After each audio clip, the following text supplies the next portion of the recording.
Hello, there we go. Hopefully you can hear me. Give us a wave if you can. Hi everyone, I'm Andy. Thank you for having me today and thanks for that introduction. I really appreciate it. No pressure now on the course. Suddenly I've now got 3 weeks to finish it. So I better get cracking. So this talk is called Keeping It Simple with CSS that Scales, and I'll just get cracking straight into it. So, oh, wait a minute. There we go. Right, CSS has a weird place on the web today. There's a lot of polarization, with the opinion being seemingly split on CSS sucks or CSS rules. And I obviously empathize with the CSS rules camp. And I'll explain why, because I've got a theory as to why the CSS sucks camp have the attitude that they do. My clicker doesn't appear to be working. There we go. There it is. Right. So I think it's a combination of over-engineering the CSS, trying to make it behave like JavaScript. So what I'm going to do in this session is try and tackle that and talk to you all about how we can simplify CSS to give us the incredible power that you're looking for, but also trying to keep things as low-tech as possible. And the secret sauce is that most of the content of this talk isn't actually about CSS or programming CSS at all, but that'll become clearer later. So first of all, let's talk about scale. Scale is bollocks. And I absolutely hate it when we use the term scale as an excuse. And I think we're stuck with it though. We're stuck with that sort of language. We're stuck with these sort of rubbish words that we use in the industry as well, like serverless, Jamstack, performant. But they're awful words. And a lot of words don't mean anything, but they're also useful constructs for communication. So it's similar to why I titled the talk "Keeping It Simple with CSS that Scales." Because before I even opened my gob, you probably knew that we'd be talking about large projects or large teams, complex code bases that service lots of users. But back on the subject of scale, one thing that really annoys me about it is that it's often used as an excuse to over-engineer things. So let's take this example of a made-up quote. We use CSS in JS library because our product needs to scale. And that's Chad Chetson. And this is Chad. This is the sort of guy we're talking about, and this sort of person hangs around on Twitter. And they usually would say something pretty, what's the word? Something that stokes up a lots of replies. So they'll say like, oh, using margin is bad, or using this, that, and the other is bad. And really what they actually mean is, I can't be arsed learning CSS. So the thing that I'm trying to get to here is that they'll try and use this excuse that their product or service has to scale in as an excuse not to use a core web platform feature that is CSS. So keep that in mind as well, because I'm hoping that you might be like that in the audience today. And by the end of this session, you might be less like that by the time I've been through all these things. So with that, the intro out of the way and me sort of settling into the talk, and I'll break it down into like 4 set pieces, 4 key things. And what I'll do is I'll give you this little progress thing, so you can see roughly how much longer you've got to listen to my shit for. At the moment, you've got a lot of shit to listen to, I'm afraid. But I'm digressing. Let's dive in.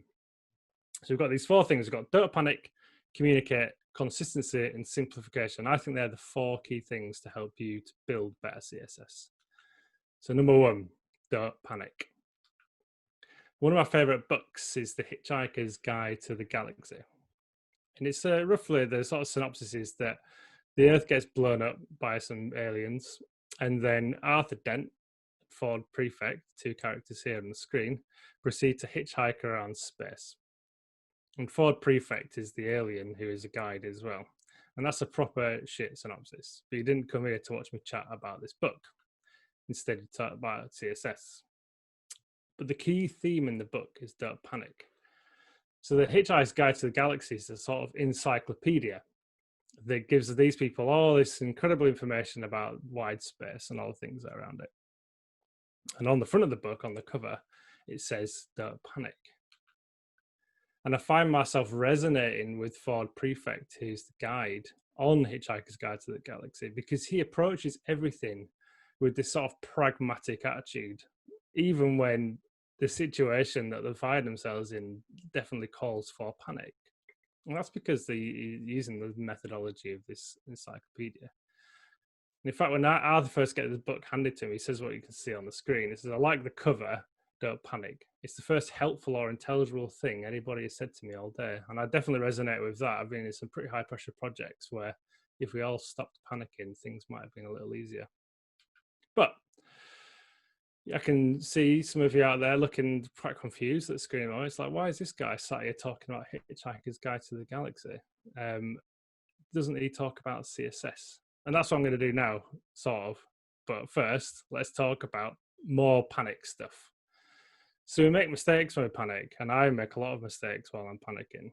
So one of the mistakes I definitely make quite a lot is adding extra specificity rules to some selectors, or the old classic adding an important to a CSS property value. And I imagine I'm not alone in that.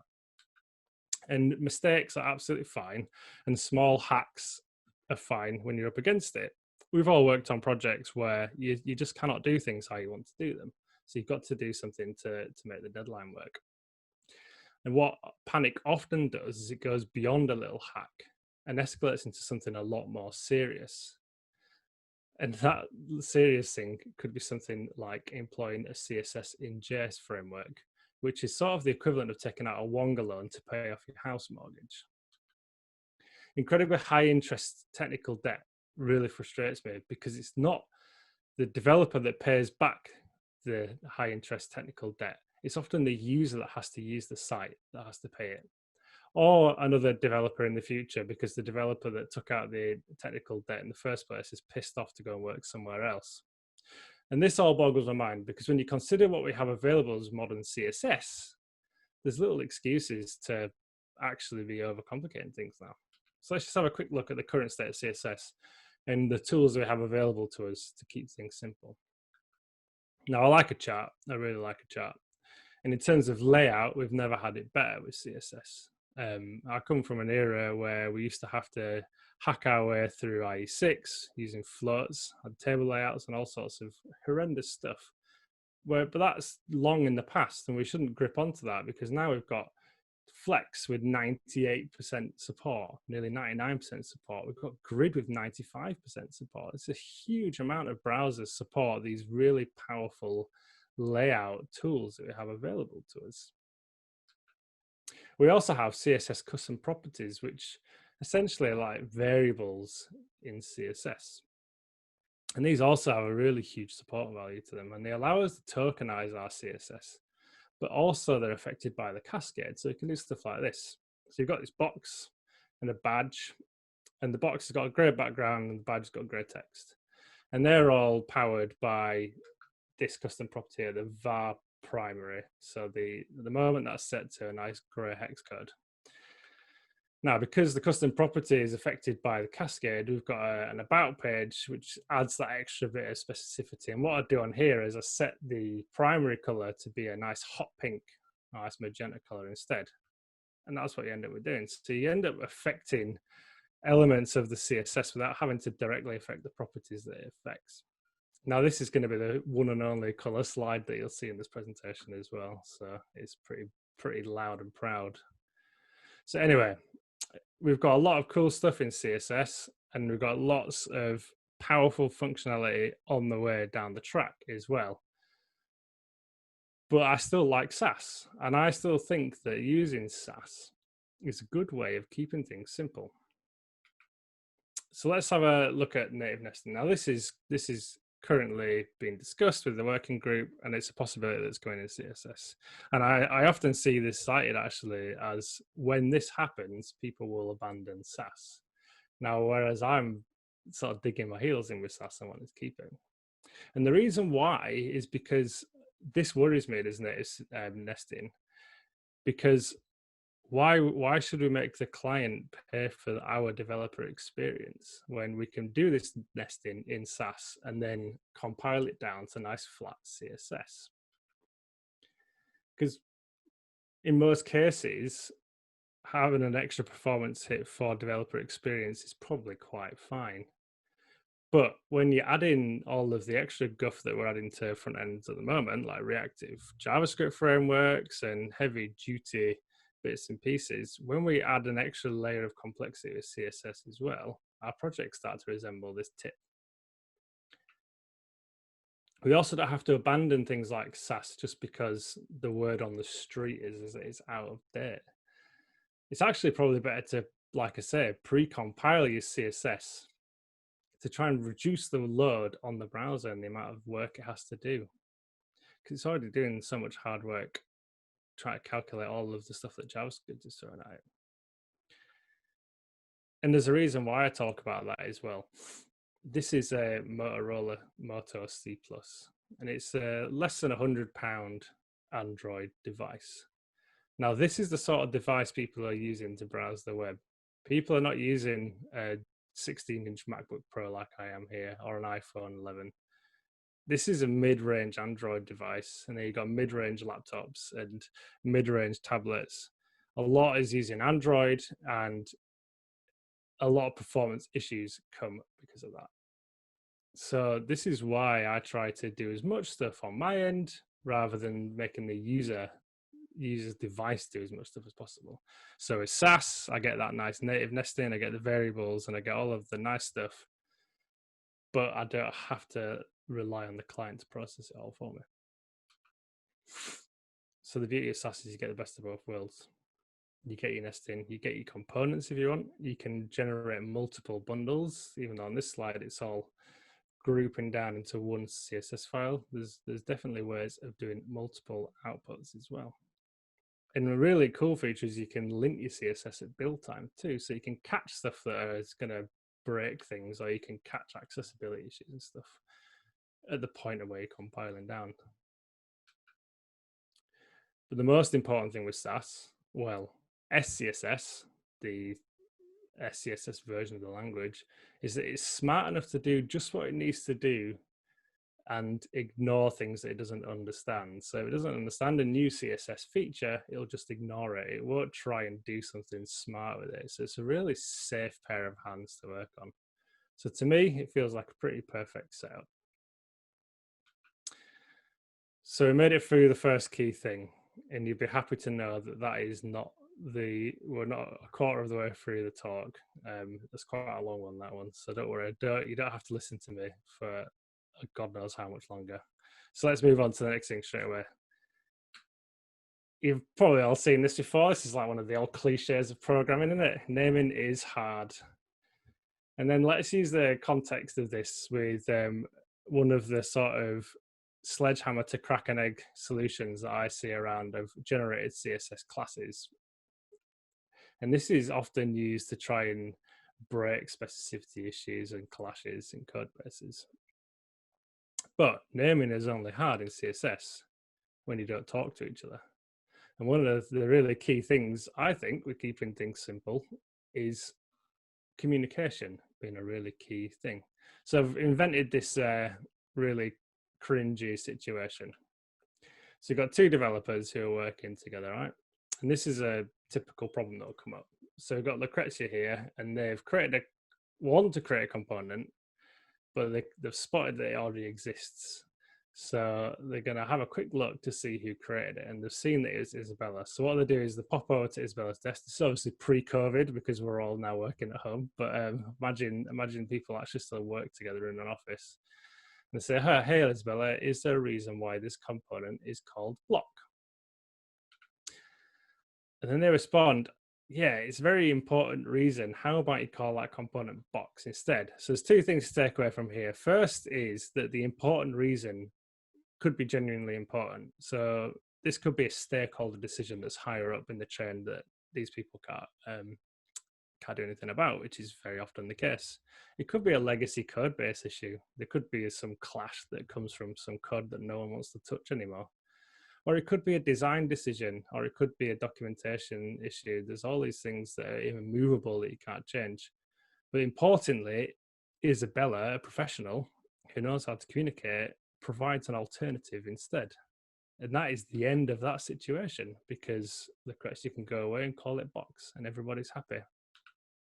So these so-called soft skills, which I prefer to call core skills, are often shunned in favor of being able to do a FizzBuzz on a whiteboard. And this really winds me up, because to be an effective member of a team, you have to be able to communicate. Whereas the only time you ever need to build that linked list from scratch in the real world is during one of those life-draining interview processes. Once you actually get the job, you never probably do anything like it again.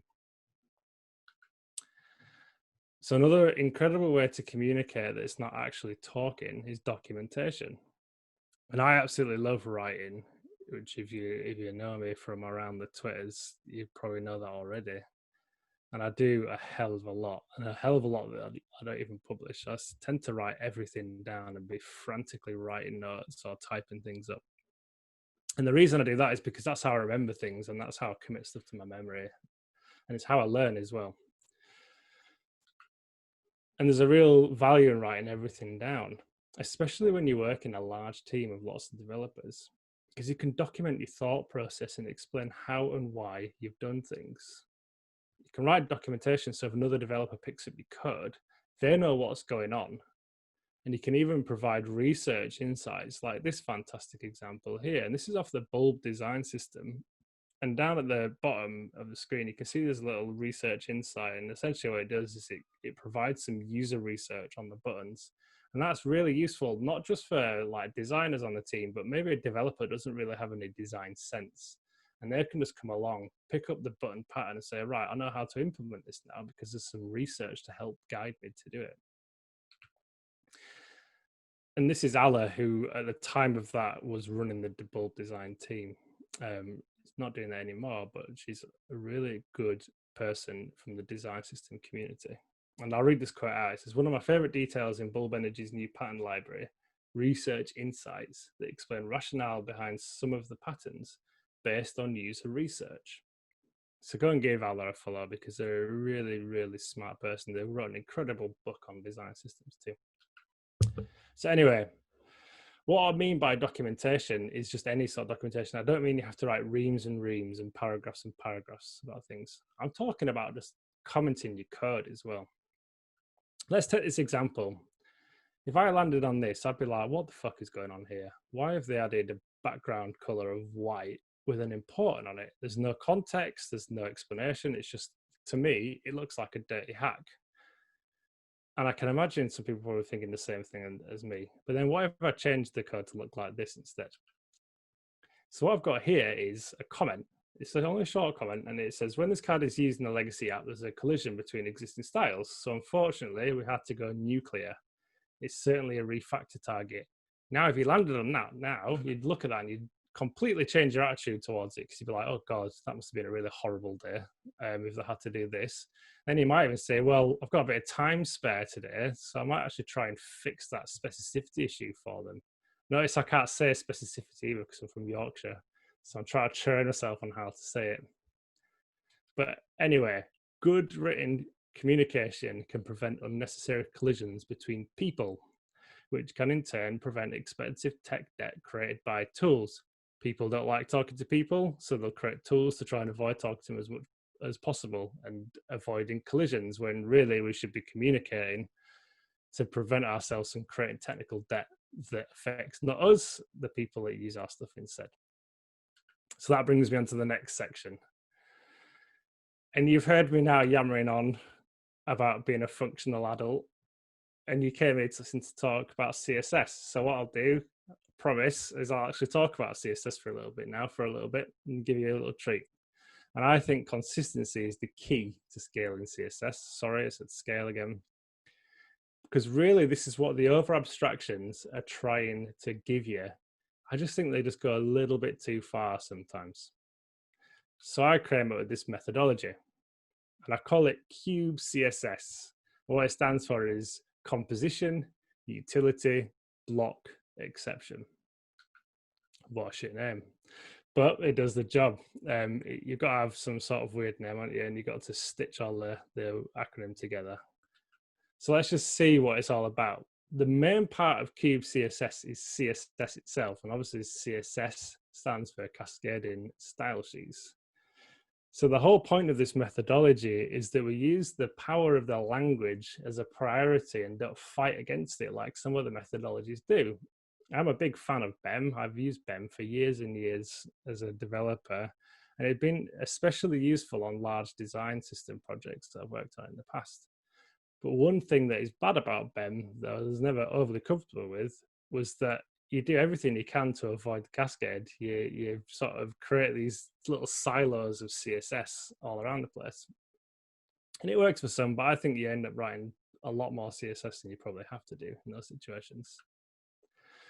So just in case you don't quite understand what the cascade does or what inheritance does as well, we'll just do these really quick examples. So the methodology calls for you to put as much things as high up as possible as you can.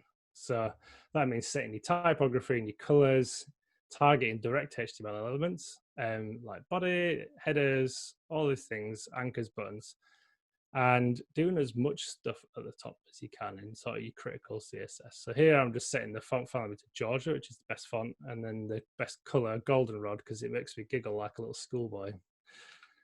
And then you've got a button, right? And I want my button to be the same color as the text in the body. And I want it to have that same Georgia font as well. So all I have to do is apply two CSS properties that leverage that power of that cascading and inheritance. So I'm saying font inherit. And what that does is it'll pick out what the current calculated font size is, line height and style, all that sort of thing. Really cool. And then I say current color, which is a wicked named color, which picks the current context color. So say my button's being slapped straight on my body. That's going to be a nice goldenrod button with Georgia text. Beautiful stuff. Now, what we find with design system conversations on twitter.com, which are actually quite often discussions about component libraries framed as design system, is micro optimizations and a pure focus on micro optimizations. So like I'm looking on this slide here, like magnifying right into the detail. And focusing at the micro level is really important when you're dealing with components, sure. But what's equally as important, I think, is a wider macro view as well. Because regardless of how small the molecules are in your design system or your component library, they'll inevitably be applied on a page or a view context. So I like to focus on that too. So that's where the next part of the methodology comes from, is composition. So I like to abstract layout into a higher order area. So explicit layout containers and layout contexts. And this is the composition part of the methodology. And yeah, that means using margin and padding and not reinventing these core capabilities of JavaScript, as we've seen quite often recently, especially from the Facebook engineering team. And the important thing about focusing on layout as a composition is that because we're building sort of a skeletal approach, we're not focusing on the components. It doesn't matter what the component is. This could be any sort of component there. And as you can see in this example here, I've just blotted a random component in the middle of these lovely cat cards. The idea is that the composition layer instructs whatever component sits inside of it to lay itself out in a certain way, to size itself. We don't put any of that information into the component. We just let the layout composition sort that for us instead. And this is what we tend to focus on with every layout as well, which I'll come on to in a minute too. We apply spacing as well directly to the element, but we're not targeting the component. We're targeting wildcard elements inside of the layout. So we're saying, like I said before, whatever goes in there. Now, imagine if container queries existed as well. How lush would this be? We can only pray that they'll come one day, just before I retire, I imagine. So anyway, this is a sort of the complete opposite to what you quite often see from the JavaScript community. You get this sort of thing: margin is bad and padding is bad. Now, I do sympathize with these people because I think they think margin and padding are bad because they're focusing on the micro level instead of the macro level. So they're laser focused on components. They're not thinking about how the wider components behave with each other. They just focus on the components themselves. And I agree, adding margin to a component is probably quite a dangerous thing because you don't know where it's going to end up. So changing your outlook to composition level, a sort of wider macro view, is really, really helpful. And that's why I've added it into this methodology. So the next thing is utilities. And a utility is a class that does one job and it does it well, like a plumber or a tin opener. An example of a utility class is like one that centers some text, or one like this one that makes some text bold. It just does that one job and it does it well. What it means is you can write common CSS and then apply it where you need it. And this is common CSS that goes against what you've already defined with CSS at a global level. So you've set your global CSS and you've got your composition, and now we're getting into the fine details with utilities. It's a really handy way of writing as little CSS as possible. Because design tokens too, they're also utility classes and they're applied as utility classes. So like we've got in this example here, I'm applying what type of font I want to use and the size of text using a size ratio. And just to quickly define what a design token is, I'll take a direct quote from the person that invented them, Gina, when they were working on the Lightning design system. And what it says is design tokens are the visual items of the design system. Specifically, they're named entities that store visual design attributes. We use them in place of hard-coded values in order to maintain a scalable and consistent visual system. So in this context, we've got these utility classes. Now, what I tend to do is generate these utility classes from a separate design token area. So in some of the systems that I've worked on in the past, the design tokens would be stored in the database. You can even, in some projects I've seen, people are storing design tokens in a spreadsheet, which I think is pretty freaking cool, to be honest. And then what you do is you generate these utility classes which apply that design token. So back onto these two, this font brand, this pulls the brand font from the tokens. And then there's this global size and scale reference of text 600. And what that reference is something like this. And this is from a style guide previously from me from my old site. And you can see this lovely curve because it uses that major third scale. So each one of these ratios that I treat a bit like font weights. That's why I got like 5, 6, 700, 800, etc. It gives that consistency in the CSS as well. And I use these not just to size text, but I also use them to do spacing, margin, padding as well. So you get this lovely rhythm throughout the UI by using this sort of lovely scale that you get here. And because we're using tokens, we can just drop them in wherever we need to drop them in. That complements our composition layer and it complements our global CSS. Then we move on to blocks. Now, blocks in this methodology are pretty minor, to be honest. In BEM, blocks are obviously king. Blocks are the main thing. But in Cube, like by the time you get down to a block level, all you're really doing is creating some more finer detail instructions. So in this block, for example, we're saying, okay, well, that header image in the card probably needs to be like X high. And then there's a like body element here that's got this weird dotted background on it. And talking of elements, I still like to use the BEM style syntax inside of elements. And that's just because my brain's programmed like that from using BEM for so many years. So I'll still add these double underscores, like card image, card body, because that's what I like to scan through when I look through some markup. But there's nothing stopping you from just adding image, body classes in there. It's really open season. Once you get inside a component, you can really do what you want because you've got that protection of the component class, as it were. You could even just add HTML styles. I'm not going to judge you. Do what you want. Life is too short.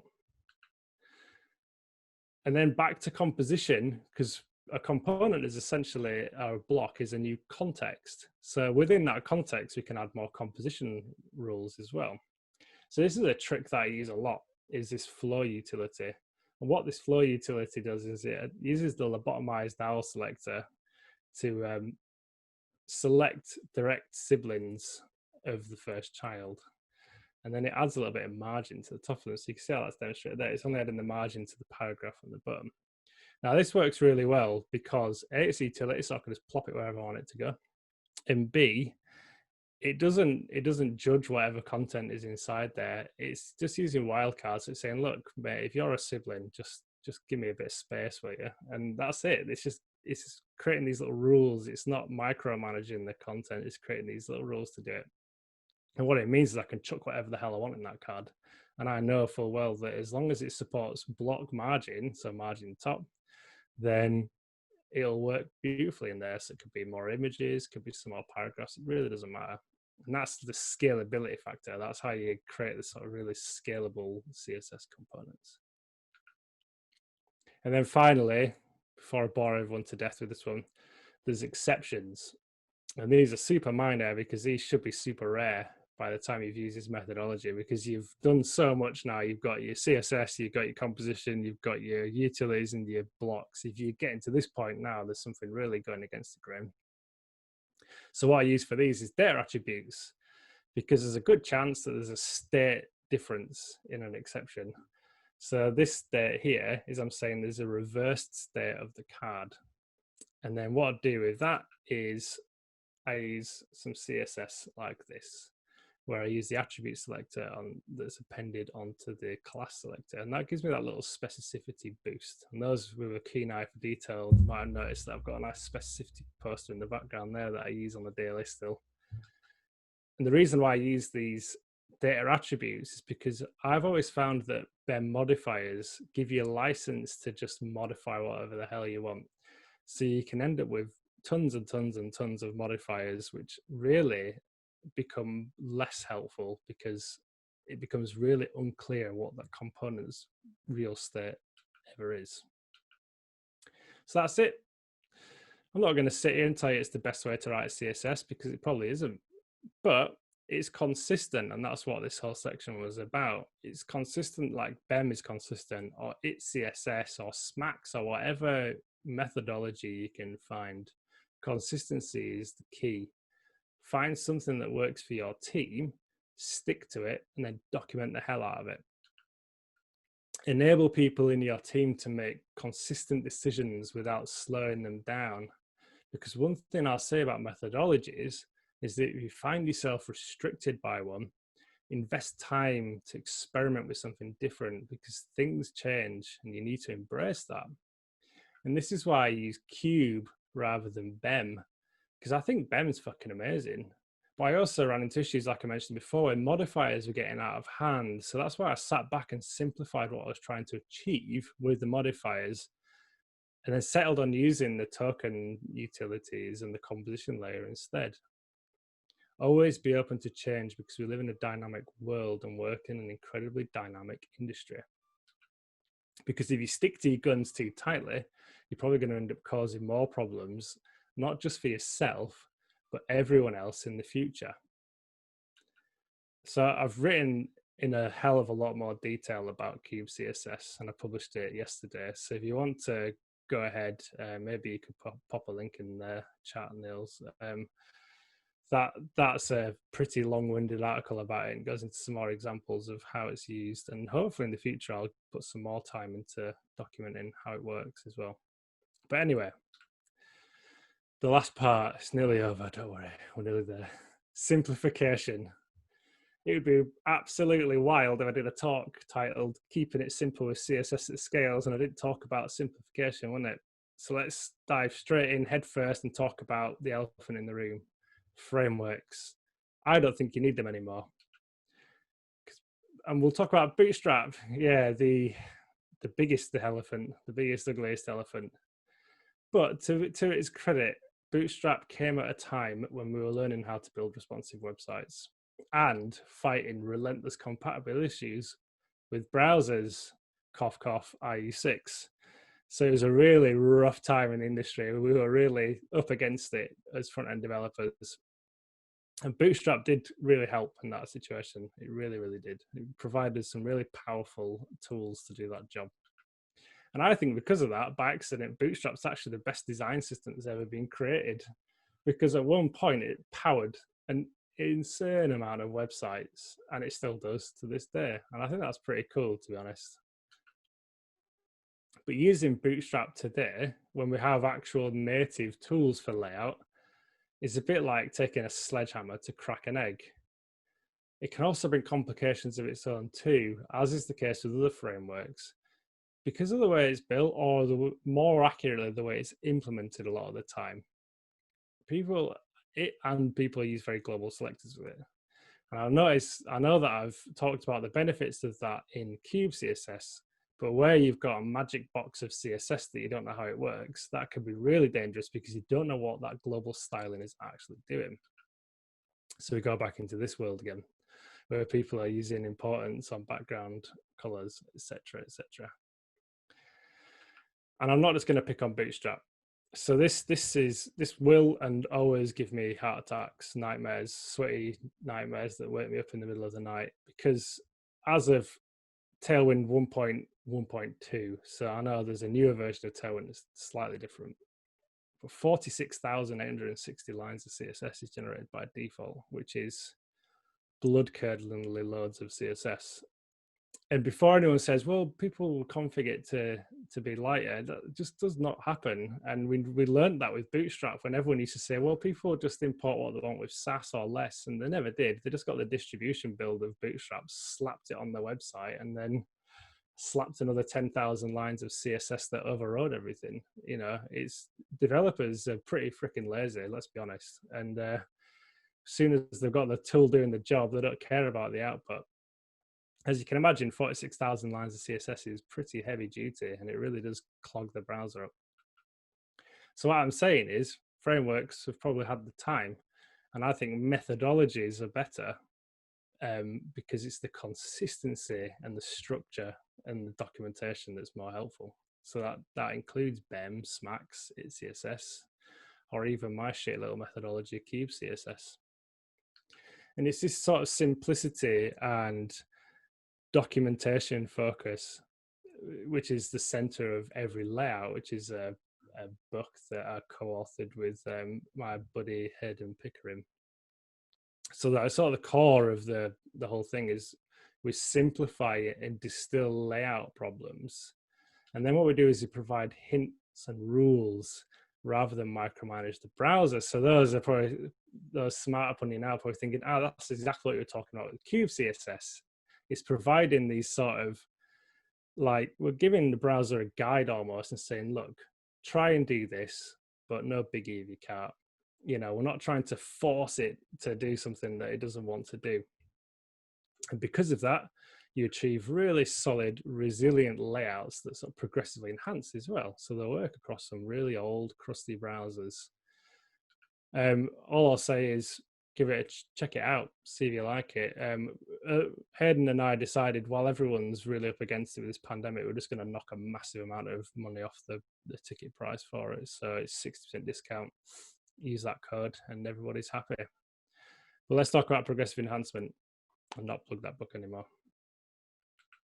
Don't dismiss modern CSS because you have to support IE11. This is one that really gets on my goat. So I run Piccalilli, which is a newsletter that I tend to feature some pretty cool shit. So I see a lot of stuff on Twitter, and when I see like a cool link on Twitter, I always look in the replies, and you can almost guarantee this guy will be in there, and he'll be saying, "What about IE11 though?" Because they have this sort of mentality that everything has to look pixel perfect in every browser. And what I say to that is stop trying to pixel fuck your designs and instead use progressive enhancement to create sensible default that automatically improves where support is available. Let's take this hyper simplified example and I'll show you what I'm talking about. So you got yourself a grid here, you've got 6 items in it, it's a 3-column grid, happy days. Back in the old days, this would give you nightmares. But now with modern CSS, it's actually pretty trivial to do. Use a bit of Flexbox or a bit of grid, happy days. But that doesn't work in some old browsers, granted. So what I propose we do is simplify the problem that we're trying to solve instead. So you need to start thinking what I call the minimal viable experience. What's the sort of the lowest possible situation we could find ourselves in that's acceptable? And I think this is just stacked boxes with some margin in between them. Happy days, you know, it looks neat. Whoever's on your IE11 browser, they ain't gonna know this is supposed to be a grid. As far as they're concerned, it's just a list of boxes. And then to achieve that, the first thing we do is write our grid syntax. Because the beauty of CSS and why it's one of my favorite programming languages is that it'll just ignore things it doesn't understand. It won't choke, it won't throw any errors, it'll just ignore them and gracefully continue as far as it can go. So all the browsers will see this nice grid syntax, which gives it a nice media query free grid system, and it'll ignore it. Because then what we do is we add this. So we say everything that's inside of the auto grid has a max width on it. And then it's got auto margin on the inline. So it's got auto left margin, auto right. Now we could use logical properties here, but that defeats the object, because what we're doing is we're writing CSS that works for really old browsers. So we're doing what we can here. And then what we're saying is, using that lobotomized L selector again, because that does work in our browser, we can say margin top 1 rem, happy days. And that'll do. That's your crusty old browsers accounted for. And then we can use the magic of the @supports rule, which is a bit like a media query, but instead you query support in CSS. So what we can say is, if CSS grid is supported, remember that first bit of CSS is now applicable. So what we want to do is get rid of that margin that we set. Now, a browser that supports grid also supports unset, so we can remove the margin that way, the max width that way, and then remove the margin just by setting it back to 0. Job done. 22 lines of CSS, no hacks, and it works all the way back to IE9, which is what you can see here in one of my favorite tools, Browser Stack. So the last point in simplification, and the last point of this talk really, is slow down. Seriously, slow down. I know it's hard when you're working sprint to sprint or on a massive project, but trust me, when shit hits the fan, slow down. I came a cropper to this last year. I was working on a massive project, and it was a supremely tight deadline. We were throwing together a design system for a client, and I got hired by an agency as a contractor to do it. Now, this client were exceptionally difficult people, and the timeline did not support their difficultness. So I was just plowing on, writing CSS, writing components. But the problem was, because I was plowing on heads down, things kept changing, briefs kept changing, things started getting out of hand between us. And by the end of it, we had 2 or 3 different grid systems, some weird type setups, and it was a mess, an absolute mess. But if I'd have slowed down and stepped back and thought about what I was doing instead of just writing code, we could have resolved all of those situations and saved ourselves a ton of time. So what I'll say to finish this talk is, instead of moving fast and breaking things, move slowly and deliberately instead. And with that, I thank you all very much for your time today. Thank you.